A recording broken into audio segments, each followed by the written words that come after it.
Bleda was a Hunnic ruler, the brother of Attila the Hun. His nephews to Rugila, Attila and his elder brother Bleda succeeded him to the throne. Bleda's reign lasted for 11 years until his death. While it has been speculated by Jordanus that Attila murdered him on a hunting trip, it is unknown exactly how he died. However, there is an alternative theory that Bleda attempted to kill Attila on a hunting trip, but Attila, being a skilled warrior, defeated Bleda. One of the few things known about Bleda is that, after the Great Hun campaign of 441, he acquired a Moorish dwarf named Zuko. Bleda was highly amused by Zuko and went so far as to make a suit of armor for the dwarf so that Zuko could accompany him on campaign. Etymology. Greek sources have beta lambda eta delta alpha sigma and beta lambda epsilon delta alpha sigma, Chronicon Pascal beta lambda iota delta alpha sigma, and Latin Bleda. Otto Mayenkenhelfen considered the name to be of Germanic or Germanized origin, a short form of Bladardus Blattgildus Blattgirsis.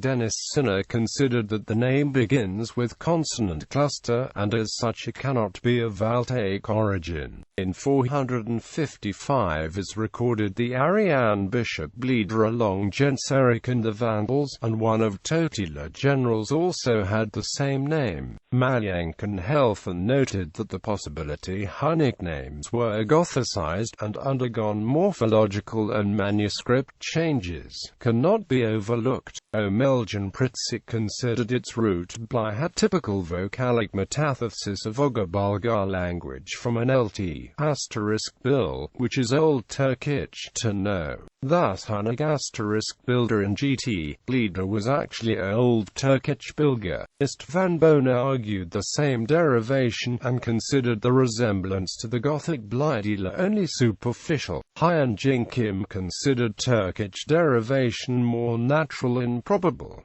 Bleda and Attila's rule. By 432, the Huns were united under Rugila. His death in 434 left his nephews Attila and Bleda in control over all the united Hun tribes. At the time of their accession, the Huns were bargaining with Byzantine Emperor Theodosius II's envoys over the return of several renegade tribes who had taken refuge within the Byzantine Empire. The following year, Attila and Bleda met with the imperial legation at Marghi and, all seated on horseback in the Hunnic manner, negotiated a successful treaty. The Romans agreed not only to return the fugitive tribes, but also to double the previous tribute of 350 Roman pounds of gold, open the markets to Hunnish traders, and pay a ransom of 8 solidi for each Roman taken prisoner by the Huns.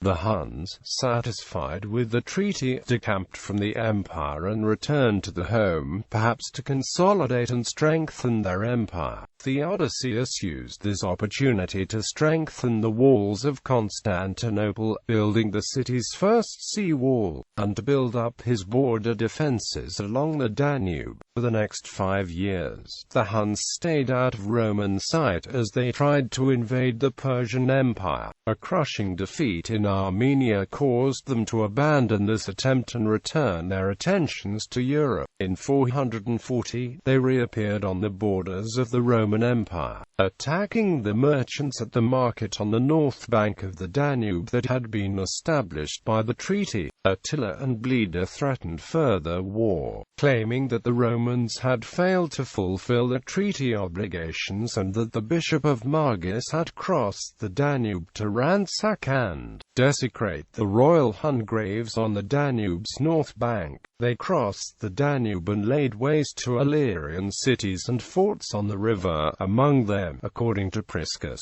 Viminutium, which was a city of the Moesians in Illyria. Their advance began at Margis, for when the Romans discussed handing over the offending bishop, he slipped away secretly to the Huns and betrayed the city to them. Theodosius had stripped the river's defenses in response to the Vandal Gaisric's capture of Carthage in 440 and the Sassanid Yazdijab II's invasion of Armenia in 441. This left Attila and Bleda a clear path through Illyria into the Balkans, which they invaded in 441.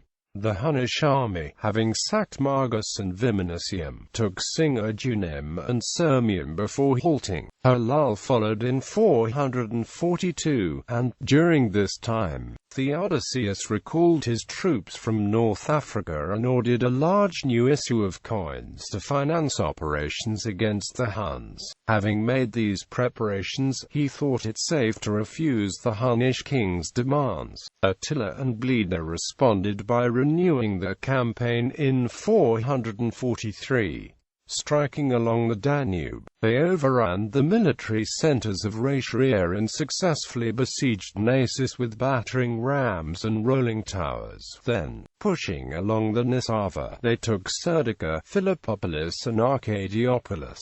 They encountered and destroyed the Roman force outside Constantinople and were only halted by the lack of siege equipment capable of breaching the city's massive walls. Theodosius admitted defeat and sent the court official Anatolius to negotiate peace terms, which were harsher than the previous treaty. The emperor agreed to hand over 6,000 Roman pounds of gold as punishment for having disobeyed the terms of the treaty during the invasion. The yearly tribute was triple, rising to 2,100 Roman pounds in gold, and the ransom for each Roman prisoner rose to 12 solidi. The demands met for a time. The Hun kings withdrew into the interior of their empire. According to Jordanus, sometime during the peace following the Huns' withdrawal from Byzantium, Bleda died, and Attila took the throne for himself.